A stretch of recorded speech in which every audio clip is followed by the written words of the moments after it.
একদিকে হাতে বন্দুক আর পুলিশের উর্দিতে করা অ্যাকশন, আর অন্যদিকে টাকা আর গয়না চুরির এক চরম ধান্দাবাজি। জামাই বউয়ের এই অদ্ভুত চোর পুলিশ খেলা যখন জমে ক্ষীর, তখন হাসাতে হাসাতে পেটে খিল ধরা নিশ্চিত। হ্যাঁ বন্ধুরা, নাটক প্রেমীদের মাতাতে মোশাররফ করিম ও সামান্তা পারভেজের এক দুর্দান্ত কমেডি রসায়ন নিয়ে আসছে বিশেষ নতুন নাটক ধান্দাবাজ জামাই বউ।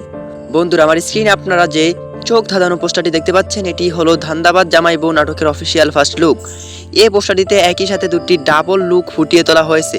একদিকে মোশাররফ করিম ও সামান্তা পারভেজকে পুলিশের পোশাকে দেখা যাচ্ছে, তো আবার ঠিক নিচেই সামান্তার হাতে গোছো গোছো টাকা আর মোশাররফ করিমের গলায় হার পরে পোজ দেওয়ার দারুণ কাণ্ড কারখানা দৃশ্যমান। সোহেল রানা ইমন এর পরিচালনায় এবং সুজিত বিশ্বাস এর রচনায় এই নাটকে এক বিশাল টুইস্ট ও হাসির ধামাকা থাকতে তা পোস্টার দেখি বোঝা যায়। তাহলে জামাই বউয়ের এই চরম ধান্দাবাজি আর নিখাত বিনোদন উপভোগ করতে একদম ভুলবেন না।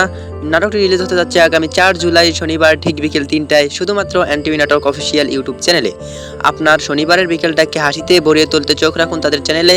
আর বাংলা নাটকের এমন সব ধামাকা রিলিজ আপডেট সবার আগে পেতে চ্যানেলটি সাবস্ক্রাইব করুন। যারা ফেসবুক পেজ থেকে দেখছেন, পেজটি ফলো করুন। ধন্যবাদ।